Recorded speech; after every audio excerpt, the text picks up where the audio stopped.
My graduate school journey had more twists and turns than I ever could have imagined, but around every corner was a new opportunity to learn and a new opportunity to grow. You can think of 1,000 excuses why you can't do something. Trick is not to let that get in the way of making things happen.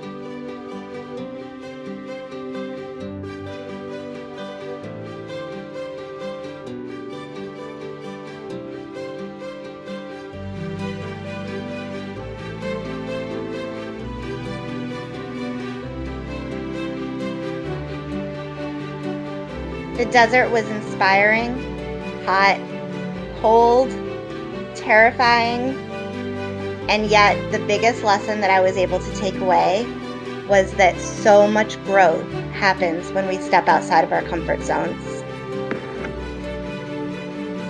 I was reminded to dream big, bigger than I had dreamt in so long. And when I took that first breath of salty air at the Vermilion Sea Institute, I was reminded that I had fallen in love with the ocean, and I was going to do everything I could to help save it. And this was the beginning of my master plan. Harnessing the power of science communication and citizen science to build a community of ocean conservationists.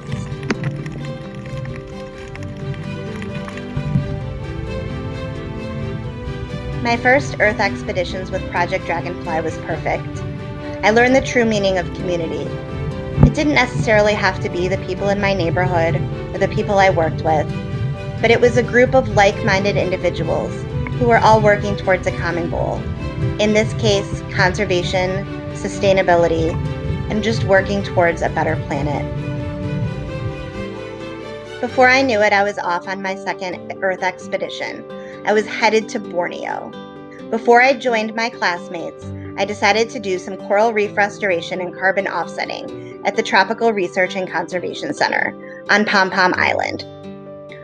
I started a project that I had no idea would last 26 months and produce an enormous amount of research for this program.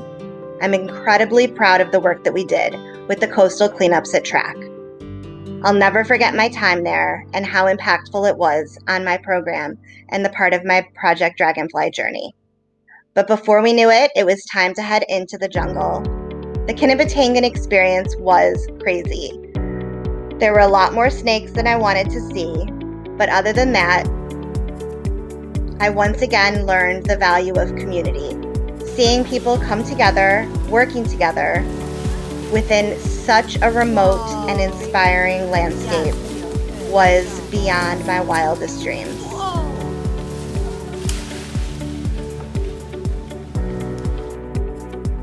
I was learning to ask good questions, to look up, and to listen, all in the spirit of inquiry. And before I knew it, I had found confidence and my voice. I was excited and willing to talk to everybody about science communication, citizen science, and ocean conservation. Truly harnessing the power and building a community of ocean conservationists. And all the twists and turns of my Project Dragonfly journey brought me all across the world. But at the end of the day, I finally realized that my compass will always be set at the sea.